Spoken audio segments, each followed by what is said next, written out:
오늘이 월요일 새벽에도 하나님의 말씀 앞으로 나오신 우리 성도님들 주님의 이름으로 환영하고 축복합니다.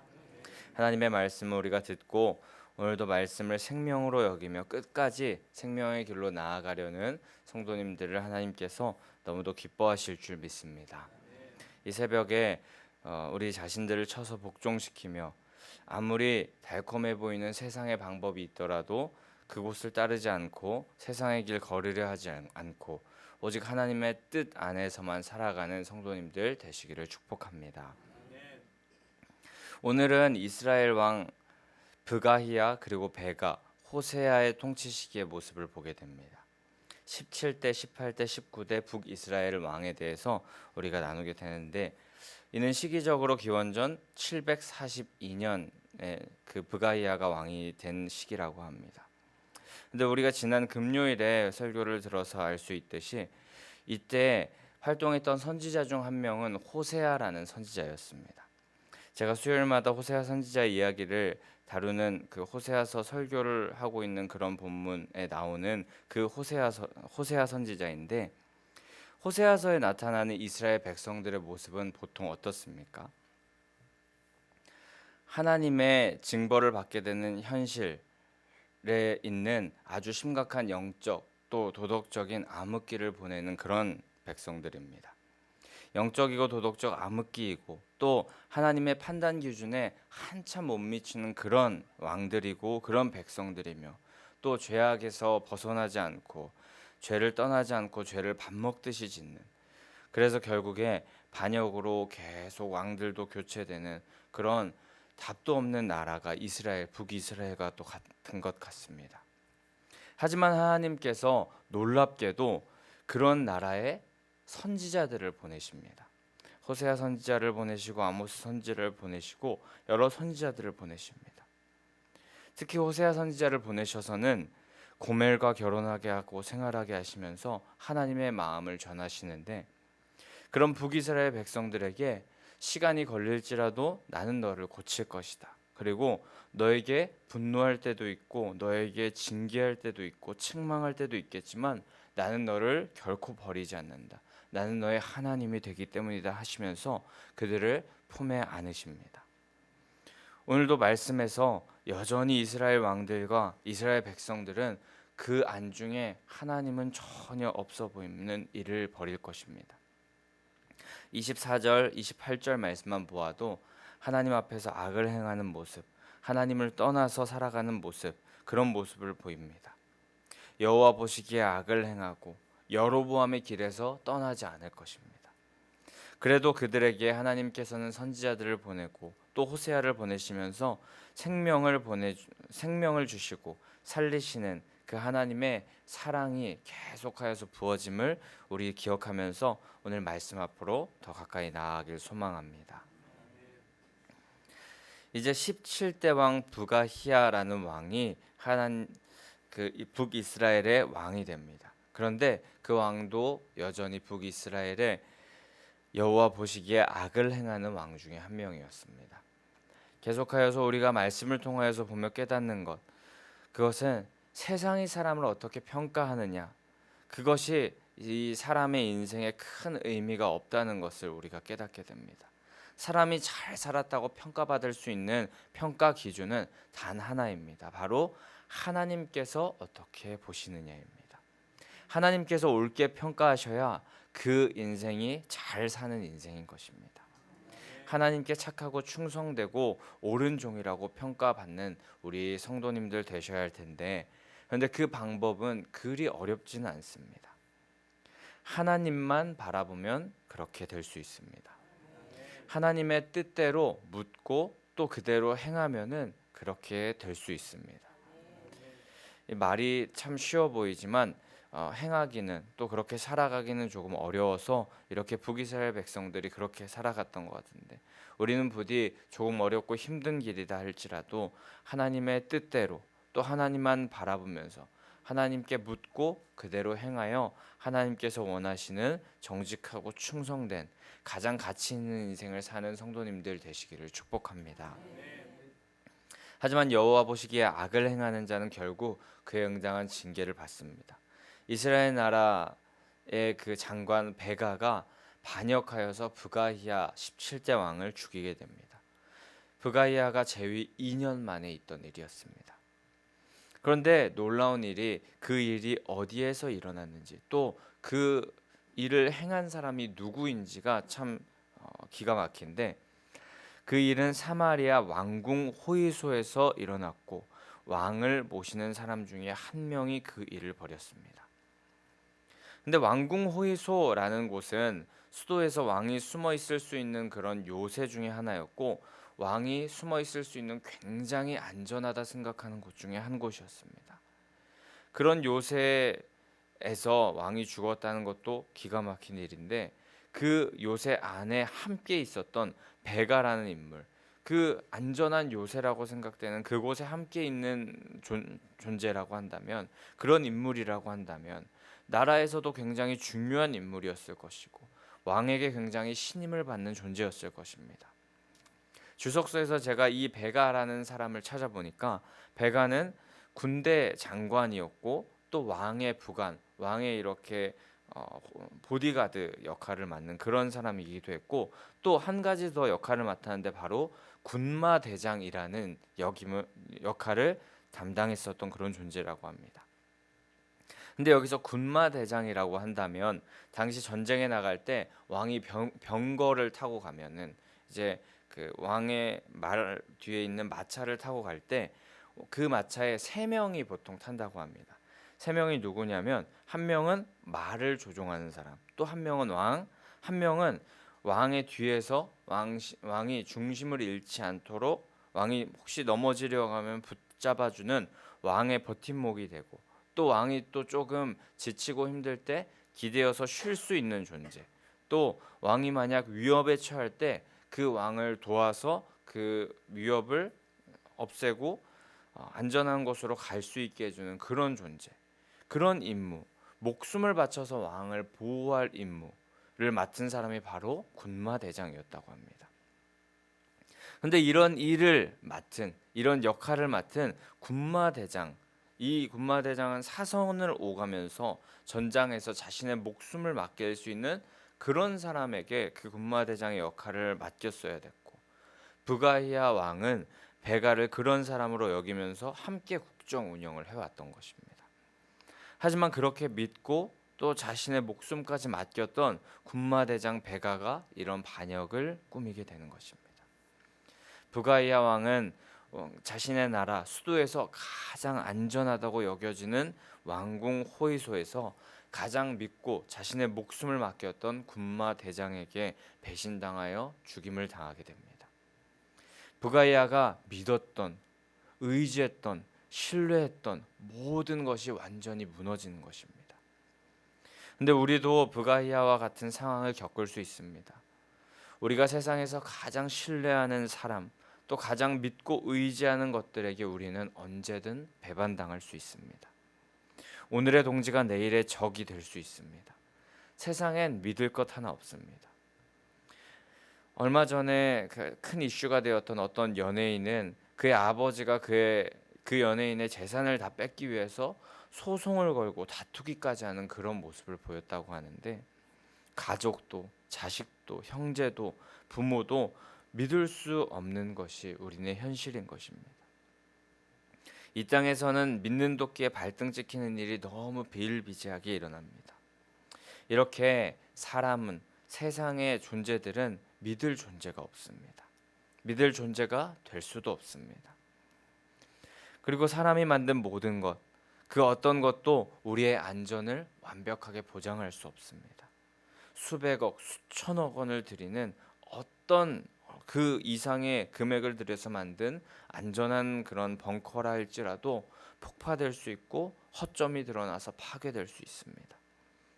돈으로 또 세상의 어떤 것으로 무언가를 안전하게 만드는 것 같으면서 계속 쌓아 올리는 것 같지만, 그것은 한순간에 무너질 수 있습니다.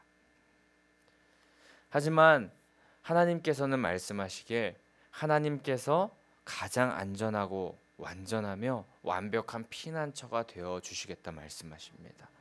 확실히 믿을 수 있는 존재가 되어 주신다고 하시며, 사람과는 다른 신뢰의 대상이 되신다고 하십니다.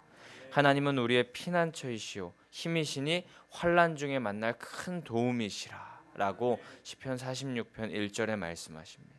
또한 주께서 심지가 견고한 자를 평강하고 평강하도록 지키시니 이는 그가 주를 신뢰함이니이다라고 그렇게 시편 121편에 말씀하시면서 주께 뿌리를 두며 그분을 믿음의 대상, 신뢰의 대상으로 삼으면 세상이 줄 수 없는 평강을 얻게 하여 주신다고 말씀하십니다. 오늘 본문의 말씀은 사람을 미워하고 싫어하며 불신하라는 것은 아닙니다. 믿을 사람이 하나 없으니 사람을 믿지 말고 사랑의 여지도 주지 말라라는 것이 절대 아닙니다. 우리의 믿음의 대상을 한번 점검해 보라는 것입니다. 그리고 우리가 어떤 것을 더 의지하고 있었는지, 만약 하나님보다 다른 것을 더 의지하고 신뢰했다면 내려놓아야 한다는 것입니다. 오늘 우리 각자에게 우리의 마음 가운데 한번 물어봐야 할 것입니다. 나는 무엇을 의지했는지, 나는 무엇을 더 신뢰했는지, 나는 무엇 때문에 기세등등했는지 한번 우리의 마음 가운데 물어봐야 할 것입니다. 그리고 혹 내가 의지했던 것, 내가 신뢰했던 것, 내가 무엇 때문에 기세등등했던 것, 그것이 주님이 아닌 다른 것으로 자리가 채워져 있다면 그것 다 내려놓아야 할 줄 믿습니다.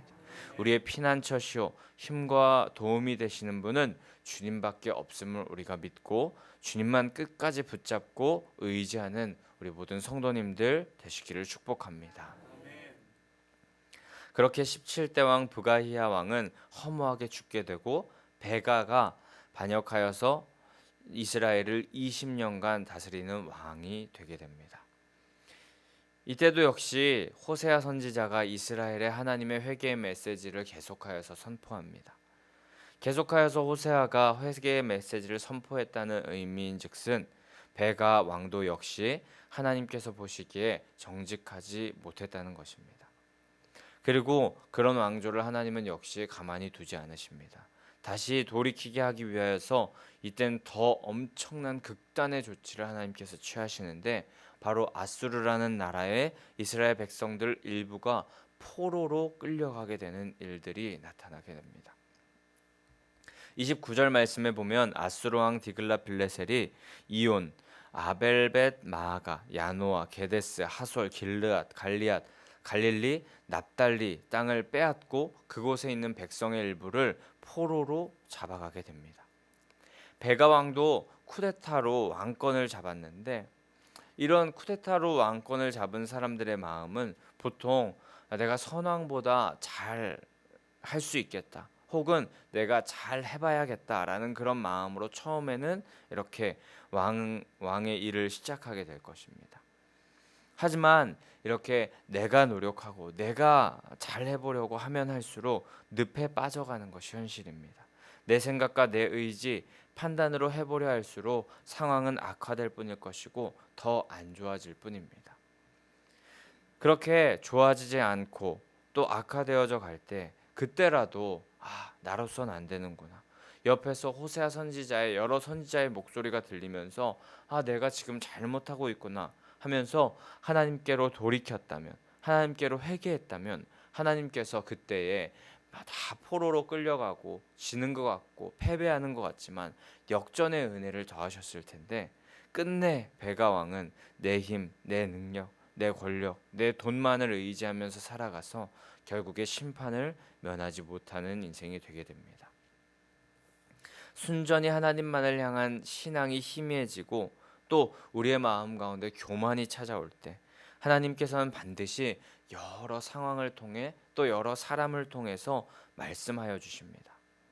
우리는 그때에 그런 상황 또 그런 사람 그런 말들이 우리 가운데 들려올 때에 여러 상황 가운데 하나님께서 말씀하시는 그 상황이 다가올 때 우리는 그것을 무시하지 말고 하나님의 뜻이 어디 있는지 민감히 반응하며 하나님의 뜻을 분별하는 삶을 살아야 할 줄 믿습니다. 이 베가 왕 때에 너무나도 확실하게 하나님께서는 아수르를 통하여서 이 왕에게 말씀하십니다. 또 여러 선지자를 통하여서 하나님께서 회개의 메시지를 전달하여 주십니다. 그런데 그 말씀에 또 그 상황에 민감히 반응하지 못하는 삶을 살아갑니다. 하지만 하나님의 뜻을 분별하면서 그렇게 살아갈 때 그렇게 살아가야만 최대한 하나님께 덜 혼나고 덜 깨지고 회복될 수 있는 길을 걸을 수 있을 것입니다. 끝까지 내가 옳다고 주장하면서 살아가다 보면 결국에 그 끝내 우리에게 다가오는 길은 죽음의 길일 뿐일 것입니다. 완전히 쓰러지고 엎드려져서 다시 회생할 수 없게 됩니다. 그렇기 때문에 우리는 내 주장, 내 판단 내려놓아야 할 줄 믿습니다. 잠깐 넘어지는 것에서 마무리되어야 할 줄 믿습니다. 다시 일어나게 하시는 선하신 생명의 길을 걷게 하시는 하나님과 동행하는 길을 끝끝내 선택하시는 성도님들 되어야 할 줄 믿습니다.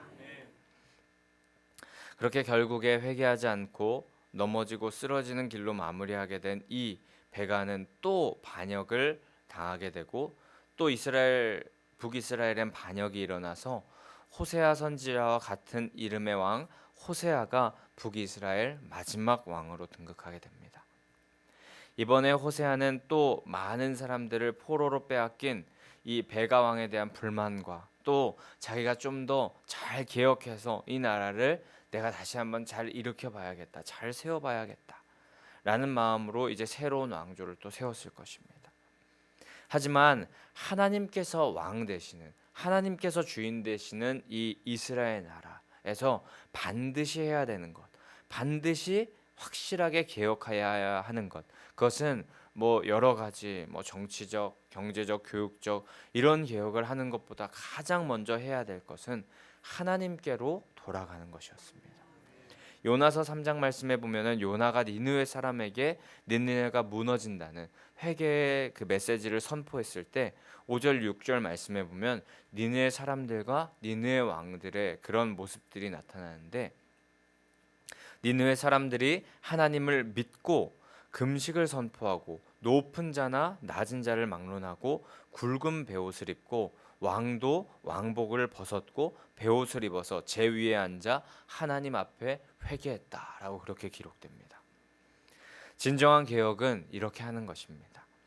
의지를 가지고 몇 가지 우리가 바꿔보겠다라는 것은 하나님께서 원하시는 진정한 개혁이 아닙니다. 진정한 개혁은 하나님 앞에서 정직하게 돌이키는 것입니다.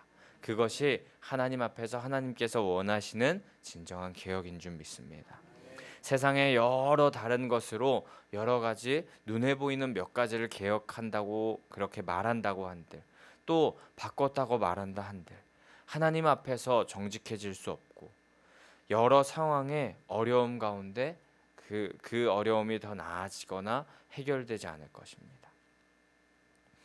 우리는 그래서 오늘 다시금 깨닫습니다. 여러 문제와 어려움, 그것은 오히려 하나님을 더 만나게 되는, 하나님의 사랑을 경험할 수 있는 통로가 될 수 있다는 것을 우리가 깨닫고, 또 고난당한 것이 유익이라는 말은 곧 하나님의 뜻을 깨닫고 헤아릴 수 있게 되는 것이기 때문에 그렇게 말하는 것이라는 것입니다. 또한 진정한 피난처는 주님뿐이시며 또 주님 앞에 정직하게 회개하고 돌이키는 것만이 하나님께서 원하시는 진정한 개혁이며 하나님께서 회복시키시고 생명을 얻게 하시는 첫 걸음이라는 것을 말입니다. 성도님도 오늘도 여전히 우리를 부르시는 하나님을 우리가 바라보아야 할 줄 믿습니다. 오늘도 여전히 우리를 사랑하시면서 그 사랑의 길로 이끌어 가시는 그 하나님을 우리가 붙잡고 또 하나님께로 돌이켜 하나님께로 돌아가는 인생 살기를 소망합니다. 오늘도 여전히 우리를 죽음의 길, 계속하여서 늪으로 빠져가는 인생 가운데 우리를 건지시며 생명으로 이끄시는 하나님만 의지하고 신뢰하는 자 되기를 소망합니다. 하나님께서는 그렇게 하나님만 믿고 신뢰하며 하나님께로 돌아가려는 그런 사람들을 기뻐하시면서 또 우리의 피부를 완전히 갈아내야 하는 그 개혁을 하나님께서 그런 사람들에게 이루게 하여 주실 것이고, 그런 사람에게 이전과는 완전히 다른 지금 너무 어렵고 여러 가지 문제 상황 형편으로 힘든데 그런 하나님으로 말미암아서 하나님을 의지하고 신뢰하는 그런 사람에게 개혁을 이루게 하시고 이전과는 완전히 다른 삶을 살 수 있도록 그런 삶을 우리에게 허락하여 주실 줄 믿습니다. 예수 그리스도께서 죽고 부활하셔서 모든 것을 다 할 수 있도록 이루어 놓으셨으니 우리는 그 길 믿음으로 끝까지 주님 믿고 신뢰하며 걸어가기만 하면 하나님께서 다 허락하여 주실 줄 믿습니다. 반드시 우리의 삶 가운데 놀라운 생명의 길이 펼쳐지도록 이루실 줄 믿습니다. 오늘도 주님의 뜻을 향하여서 방향을 잘 맞추어서 들은 말씀 기억하시면서 하나님께서 원하시는 그 길 끝까지 잘 걸어가시는 믿음의 성도님들 되시기를 간절히 소망하고 축복합니다. 우리 그럼 이 시간에 함께 550장 함께 찬송하시고 기도하며 나아가시겠습니다.